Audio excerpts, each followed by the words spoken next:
Je reçois aujourd'hui une voisine, puisqu'elle demeurait, devrais-je dire, aux États-Unis, quelqu'un que beaucoup d'entre vous connaissez, Madame Thérèse Sheffield. Thérèse, bonsoir. Bonsoir, Roger. Ça va bien? Très bien. Alors, je disais que tu venais d'un pays voisin, tu es notre petite voisine, presque notre cousine, presque parente avec nous maintenant, des États-Unis. Exact. Est-ce que tu pourrais nous indiquer, peut-être sur la carte, de quelle ville, en nous mentionnant évidemment laquelle, tu as vu naître? Oui. Moi, je suis native des États, comme il a dit, et au centre, au milieu, c'était la ville de Kansas City. Oh. Kansas City. Je suis née dans l'État de Kansas. Il y a deux Kansas City. Il y a Kansas City, Kansas, et il y a Kansas City dans l'État de Missouri. Oui. Missouri et Kansas sont les États voisins. Donc, je suis née à Kansas et à l'âge de 9 ans, nous avons déménagé dans l'État de Missouri, Kansas City, Missouri. Donc, j'ai resté là toute ma vie. J'ai terminé jusqu'à l'université. Mesdames et messieurs, bonsoir et bienvenue à l'émission Rencontre. Aujourd'hui, j'ai le plaisir de rencontrer Thérèse Sheffield. Bonjour Thérèse. Salut Karine. C'est spécial aujourd'hui parce que, on va faire une rencontre comme à l'image des autres émissions, mais Thérèse, tu prends le relais de l'émission Rencontre. Oui. Oui, exact. Et là, tu es arrivée dans le studio, les genoux en castagnette aujourd'hui. Oui, je suis nerveuse. On te sort de ta zone de confort, mais tu es prête à relever le défi. Oh oui, définitivement. Les défis, j'adore ça. Bonjour et bienvenue à l'émission Rencontre. Mon nom, c'est Thérèse Sheffield et aujourd'hui, mon invité est Alain Rajot, conseiller à la vie étudiante au Cégep. Salut Alain. Bonjour, ça va bien? Oui. Évidemment, on veut parler de ton rôle au Cégep, mais avant de commencer, si tu peux nous raconter un peu, Alain, avant d'arriver dans la région, tu as grandi où et d'où vient cet amour pour les sports? À sa naissance, mon invité aujourd'hui a été baptisé de 3 prénoms. Un indice qui peut-être présageait ses multiples facettes dans sa longue carrière, ainsi que ses multiples impacts sur la communauté. Homme d'affaires, politicien, mécène, mais avant tout, mari, père, ami. Notre rencontre aujourd'hui, c'est avec Joseph Raymond Carl Setlaqui. Bonjour, monsieur. Bonjour. Je vais commencer avec votre grand-père, qui était la source, Aziz. J'aimerais que vous expliquiez aux auditeurs la raison qui a changé son nom, parce que son nom de famille était vraiment Sarafian, je crois. C'était pas Setlaqui. C'était quoi la signification et le pourquoi? Sarafian, c'est le nom arménien de la famille. Mais mon grand-père habitait Mardin, en Turquie, où il y avait une forte population de Syriens libanais. Et puis, ils ont reconnu chez mon grand-père qu'il avait 5 frères. Alors, ils étaient 6 frères, et 6 frères en arabe, c'est Setlaqouan. Alors, c'est devenu Setlaqui. Ah, c'est lui qui a adapté, oui, comme un hommage. C'est des gens qui ont commencé à les appeler des 6 frères en arabe, et c'est ça. Quand ils se sont expatriés de la Turquie arménienne au Liban et en Syrie, le nom Setlaqui s'est maintenu. Qu'est-ce que vous vous rappelez de votre grand-père? Est-ce qu'il y a des anecdotes ou les joies? Qu'est-ce que... Pas beaucoup. Il est mort, j'avais 5 ans, en 1933. C'est un homme sévère et chaleureux en même temps. Il était assis dans le vieux magasin qu'on avait ici, qui était construit en bois. Il y avait sa chaise. Oui. Il y avait sa chaise berçante, puis il était assis sur les gens qui entraient et qui sortaient. C'est le souvenir que j'avais de lui. Je reste avec vous, jeune. Qu'est-ce qui passionnait, qu'est-ce qui fascinait jeune Raymond? À la maison, aux études, mon amour mon amour pour l'histoire, la littérature, la poésie, la musique. OK, même à un jeune âge. Oui. Surtout l'histoire, la poésie, la littérature. Vous avez fait vos études universitaires à Laval et McGill. Bishops. Bishops, OK. Bishops, Laval, McGill. OK, en droit. Mon bac au Bishops, mon droit à Laval et McGill. Vous étiez déjà bilingue. Oui. Est-ce que vous parlez d'autres langues? L'arabe, un peu d'espagnol, un peu d'italien. Après vos études, c'était quoi votre rêve, vos ambitions comme jeune avocat? C'était de faire de la politique. C'est ce qui m'a emmené à Thetford. Ah oui, c'était la politique? Oui. OK. Oui, j'avais deux offres. Deux offres pour pratiquer à Montréal. OK. Et puis, je me suis dit, la seule place où je peux me faire élire, c'est à Thetford, parce que avec un nom comme Seth Lacouille, dans les années 50, la seule place où je pouvais possiblement espérer être élu, c'était ici. D'avoir une chance. Puis on avait un commerce familial, alors j'ai dit, je vais me rendre à Thetford, je vais voir ce qui va se produire. Alors, on me l'a offert en 1958, parce qu'on avait un député ici qui avait siégé, Joe Lafontaine, qui avait siégé depuis 41 jusqu'à 58, puis il prenait sa retraite. Alors, il est venu me voir avec un sénateur de Lévis pour me dire c'est à ton tour. Mais à l'époque, le salaire d'un député à Ottawa était 6 000 $ et j'avais une femme et 4 enfants. Donc, c'était impossible. Impossible. Et donc, ça, c'est la raison que vous avez décidé de joindre l'entreprise familiale? Ah, absolument. C'était pas vos intentions au début? Non, mes intentions étaient de faire de la politique. C'est devenu un hobby. OK. C'est tout un habit qui a duré longtemps. Oui. Votre nom, maintenant, est associé avec l'intégrité. Pourquoi vous pensez que... C'est tellement essentiel à la vie. Il y a une femme dernièrement à la télévision qui citait souvent ou qui disait que croître, c'est pas tout. C'est ce que l'on devient qui compte. Alors, je pense qu'elle disait vrai. Et puis, j'ai à l'esprit, par exemple, le fils de notre ancien gouverneur général, Jean Vanier, qui a créé l'Arche, ce réseau formidable, extraordinaire de secours à travers le monde. Et je n'oublierai jamais ce qu'il a dit un jour. Lorsque vous rencontrez un mendiant dans la rue, ce qui est important, c'est pas que vous lui donnez ou vous ne lui donnez pas quelque chose. C'est que vous lui regardez dans les yeux pour qu'il sache que vous partagez son humanité. Bonjour et bienvenue à notre rencontre. Le nom de mon invité est très bien connu dans la région de la MRC des Appalaches. Immigrante elle-même, elle a su aider plusieurs autres immigrants à s'installer, intégrer et adopter la région comme la leur. Je vais échanger avec Eva Lopez. Salut Eva. Salut Thérèse. Bienvenue. Merci. Je sais que les gens, ils te connaissent parce que tu es associée avec ICI, mais aujourd'hui, on va essayer de découvrir la femme, la force derrière Eva. Bien sûr. Tu es native de la Colombie en Amérique latine. La ville exactement, c'est? Pereira. Pereira. Del eje cafetero, la capitale del eje cafetero.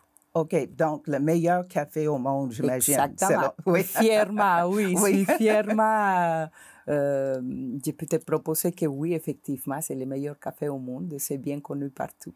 Et ta ville, c'était pas une petite ville. J'ai fait un peu de recherche. C'était dans le temps que toi, tu étais là. C'était au-dessus de 300 000. Oui, exactement. C'est une ville qu'on appelle épicentre. C'est une ville par laquelle on doit transiter. pour pouvoir se rendre à différents endroits importants, à la capitale, Bogota, à Medellín, à Cali. Il y a différents trajets à prendre pour se rendre à ces villes-là. Et passer par Pereira, c'était une obligation. Maintenant, il y a d'autres voies. Mais c'est vraiment une ville qui s'est développée rapidement. C'est une ville commerciale, beaucoup de commerce, qui se développe très bien et qui est la capitale de l'Eje cafetero. OK. Et décris ta famille. Je sais que toi, tu m'as dit, comme moi, tu es fille unique, mais ta famille, ta jeunesse, c'était quoi que tu aimais, puis comment est-ce que c'est passé? Bon, je suis fille unique, effectivement. Je n'ai pas remarqué cette affaire-là pendant ma jeunesse parce que ma maison était pleine d'amis, il y avait plein d'amis partout, ma parenté, tout le monde. Alors, je ne me suis jamais sentie fille unique, mais je l'ai su, évidemment, je le savais, j'ai vécu avec ça. C'est juste au décès de ma maman que j'ai senti c'est quoi être vraiment unique. Oui, oui. La solitude de cette peine qu'il faut porter. Mais sinon, j'ai vécu bien confortablement avec ça, très aimée, avec une enfance de rêve, je dirais, entourée de beaucoup l'amour de mes parents, leur protection saine, parce que même si j'étais leur petite fille, la seule, ils me laissaient beaucoup de liberté, ils m'ont élevée avec beaucoup de valeurs qui m'ont renfermé, qui m'ont réaffirmé, qui m'ont aidé beaucoup à être qui je suis aujourd'hui. Et c'était quoi ces valeurs inculquées? L'honnêteté, l'entraide, la solidarité, le goût d'être au service des autres. Ça, pour moi, ça a resté tatoué dans mon cœur. L'amour, la famille, la force d'une famille, parce que ma famille est mon refuge, ma famille est ma force. C'est là que j'épuise tout ce que je suis. Alors, c'est des valeurs qui nous ont maintenus soudés, très soudés. Et qui sont restés. Et qui sont restés, et qui sont transférés à mes enfants. Et c'est génial. Et transférés aussi dans le travail que tu fais aujourd'hui. Oui. Ma mère m'a toujours dit, ne laisse jamais partir quelqu'un qui a frappé à ta porte. Et ça a resté tatoué encore dans ma vie. C'est ne laisse jamais quelqu'un qui vienne frapper à ta porte partir les mains vides. Tu n'as pas le droit à faire ça. Et je le crois, je le vis, c'est mon quotidien. Bonjour et bienvenue à notre dernière rencontre. L'année 2020 a été une année inoubliable, mais pas nécessairement pour les bonnes raisons.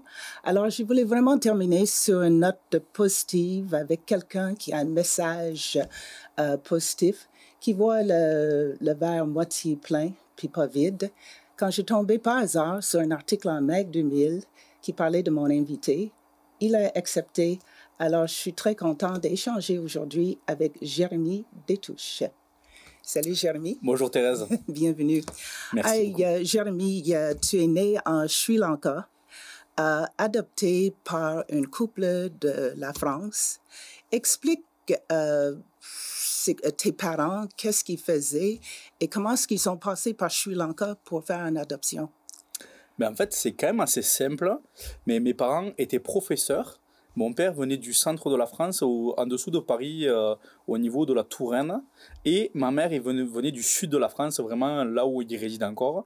Et ils sont allés en camp de vacances en Corse et se rencontraient pendant leurs études, à la fin de leurs études.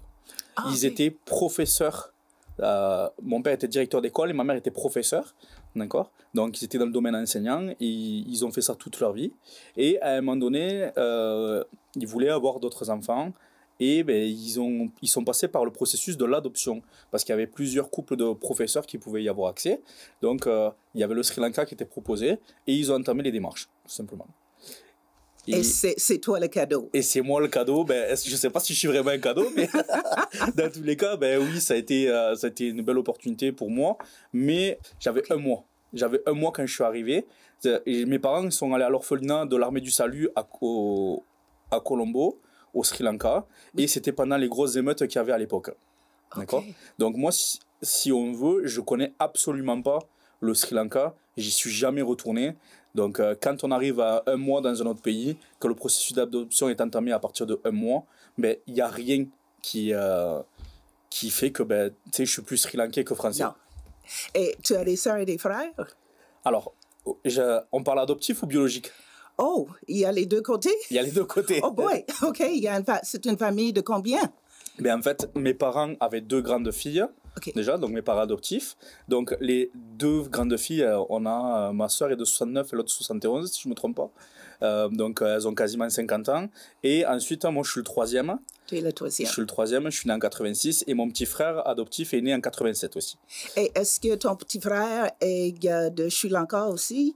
Non. Non? Non. Okay. Lui, il est adoptif, comme mes 2 grandes sœurs. Oui. Mais aux alentours de mes 20 ans, dans mon carnet de santé, parce qu'au Sri Lanka aussi, ils font des carnets de santé, qui est écrit en singalais, dans la langue du pays. Mais on s'est aperçu que j'avais 4 frères et sœurs, mais biologiques. Mais sur le coup, ça m'a un peu touché. Mais en fin de compte, je ne les connais pas.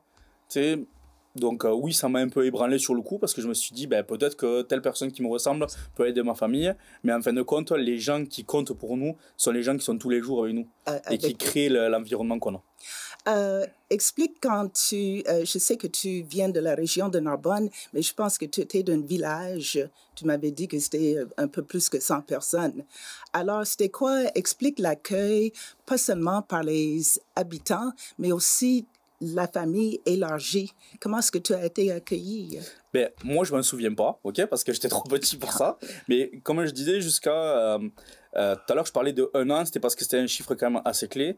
Et mes parents ont quand même eu de la difficulté au niveau des produits qu'ils me donnaient pour m'alimenter, étant donné que ce n'est pas du tout le même régime alimentaire en Asie ou en Inde qu'en Europe. Donc, je faisais une intolérance au lactose. Quand j'étais plus jeune, je refusais le lait de vache. Donc, c'était vraiment compliqué pour la première année pour ma mère biologique. Mais tous les gens, ma mère adoptive, pardon, mais tous les gens du village, ils étaient tous là autour de mes parents pour les aider parce que mes grands-parents étaient très connus et que mes parents étaient très appréciés. Donc, c'est vraiment important. Et tous les gens autour de nous sont tous mis au fur et à mesure pour s'entraider, pour dire, il y a besoin de faire quelque chose, on peut l'encourager en cultivant un peu plus le jardin pour eux, en l'aidant beaucoup. Donc, c'est vraiment de l'entraide.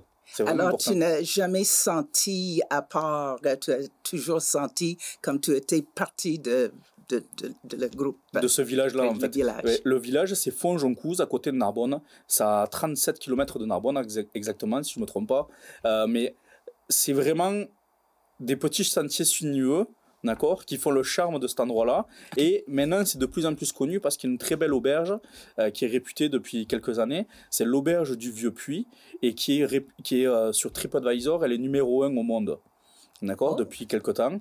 Donc, on a notre voisin de mes parents et moi à l'époque, c'était Monsieur Gilles Goujon, qui est le maître cuisinier. Donc, c'est vraiment quelqu'un qui est très renommé. Et ça a fait que le village se développe, mais pas plus que ça. Parce qu'en fait, on ne doit pas dépasser les 150 habitants maximum, même maintenant. Donc, les gens sont toujours entraidés. Il y a toujours eu de la belle harmonie entre tout le monde. Et je ne me suis jamais senti différent, en fait. Bonjour et bienvenue à une autre rencontre. Mon invité aujourd'hui, c'est une femme qui a eu la chance d'être née dans une famille qui pouvait porter le sous-titre Nations Unies, car l'héritage qu'elle a eu, un héritage culturel qui réunit plusieurs nationalités. Je vais échanger aujourd'hui avec Sylvie Kadjian. Salut. Bonjour Thérèse. Tu vas commencer, Sylvie, justement, de parler brièvement de toutes les nationalités qui sont réunies dans ta famille. Oh oui, c'est extraordinaire. Oui, c'est incroyable. Alors, mon nom de famille, Kadjian, c'est un nom de famille qui vient de l'Arménie. Et en Arménie, il y a eu malheureusement un génocide durant la Première Guerre mondiale. Donc, ma famille a dû fuir l'Arménie. Oui. Ils ont été s'établir au Soudan. Aucune idée pourquoi le Soudan, mais c'est au Soudan qu'ils ont atterri.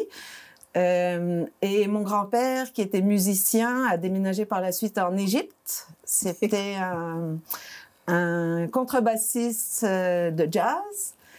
Et il a rencontré ma grand-mère en Égypte, qui, elle, était une ballerine hongroise. Certainement, elle n'était pas égyptienne. Elle n'était pas égyptienne. Trop simple. Ça aurait été trop facile, c'est ça. Donc, ils se sont rencontrés en Égypte, grand-papa arménien du Soudan et grand-maman hongroise. Ils ont eu 2 enfants, dont mon père, qui a rencontré ma mère en Égypte, mais qui n'est pas égyptienne, évidemment. Bien sûr. Ma grand-mère, non, ma mère est née en Grèce, d'un père grec et d'une mère née en Égypte, mais adoptée.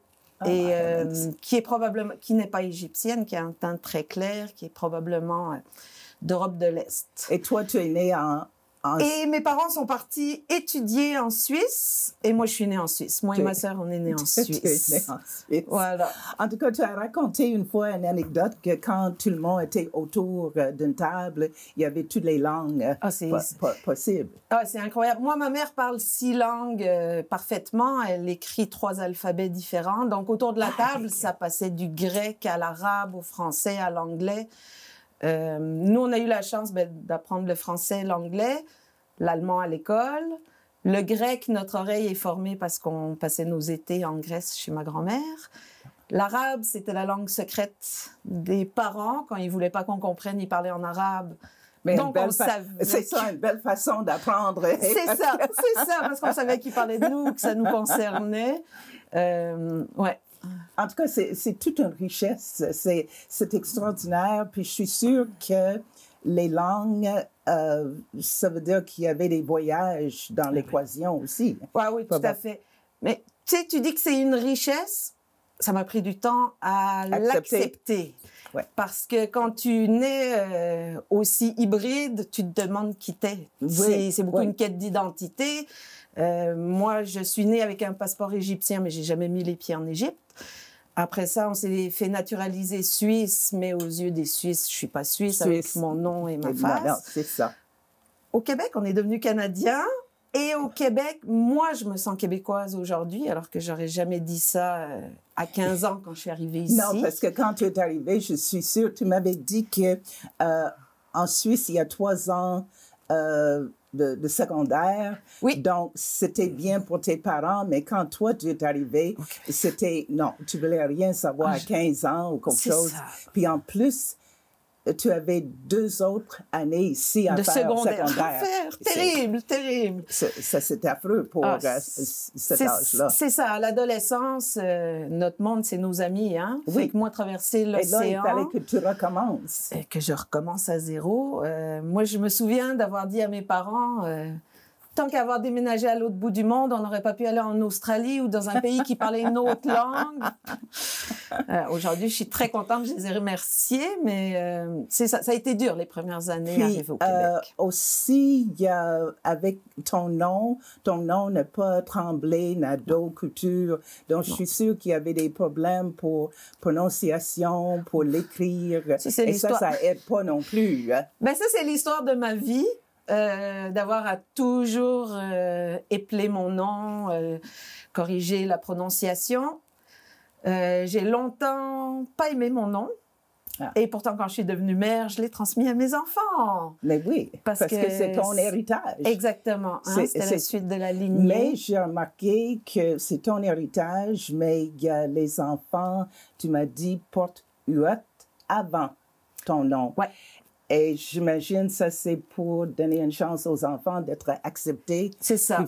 Ouais. Et une chance et aux enfants et aux professeurs ou aux adultes qui pouvaient arrêter à oui, c'est ça.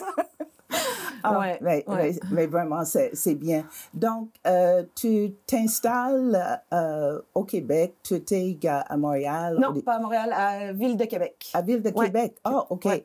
Puis, après ça, tu as fait tes études.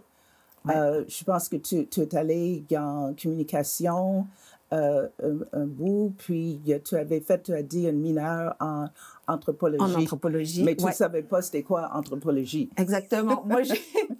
Moi, l'été, que ce soit au cégep ou après à l'université, je partais en voyage. J'allais travailler soit en Europe, soit dans l'Ouest canadien. Et puis dans l'Ouest canadien, j'avais rencontré des Québécois et une fille m'avait dit « Ah, moi, je rentre à l'université en anthropologie. » J'ai dit « Ah ouais, c'est quoi ça ?» Elle m'a expliqué brièvement. J'ai dit « Ah, ben moi aussi, je vais m'inscrire en anthropologie. » Mais je veux dire que c'est une suite logique. Complètement, mais complètement. Moi, je connaissais pas l'anthropologie, mais quand je m'y suis retrouvée, j'ai dit « Mais c'est ma place. » C'est juste pour savoir, avec la famille de laquelle je viens, c'était une suite complètement logique. C'était formidable. Ouais. Tu as parlé de voyage et tout ça. Tu as fait plusieurs voyages parce que j'avais noté tout à l'heure en Jamaïque, les voyages qui a eu un impact sur toi. Parle un peu Jamaïque. Mais, juste avant de dire la Jamaïque, comme tu disais au début, moi j'ai grandi dans une famille multiculturelle. J'ai grandi en Europe, donc c'était facile de voyager, de découvrir des cultures quand tu grandis en Europe. Hein. Les pays sont les uns à côté des autres. Oui, c'est donc, ça. Dans ma famille, on a beaucoup voyagé pendant ma jeunesse. Quand je suis arrivée au Québec, après on voyageait au Québec ou je retournais en Europe. J'ai découvert l'Ouest canadien, les Rocheuses. Ça a été une magnifique découverte. Et puis la Jamaïque, ça a été, depuis que je suis adolescente, moi j'aime beaucoup le reggae. En anthropologie, j'avais envie de me spécialiser sur les Rastas, le rastafarisme. Okay. Donc, je m'étais dit, après mon bac, je m'en vais en Jamaïque, toute seule, avec mon sac à dos, parce que j'avais envie de faire ma maîtrise sur les femmes jamaïcaines, les femmes dans le Rasta. Puis, je suis partie, toute seule, avec mon sac à dos, avec un billet ouvert. C'est la première fois que je vivais la différence culturelle visuelle. OK, là, c'est à ton tour. C'est à mon tour d'être la minorité visible. C'est quelque chose. Là. C'est quelque chose. On a beau le savoir, quand on le vit, c'est autre chose de se retrouver la petite tache blanche parmi... Là, tu te trouves dans les souliers des autres. Exactement, exactement. Et j'avais mon billet ouvert. Et je me souviens, j'avais appelé mes parents, mon chum, en disant « Dans 2 semaines, je suis de retour à la maison. » C'est trop dur, c'est le choc culturel. Puis je suis restée 3 mois.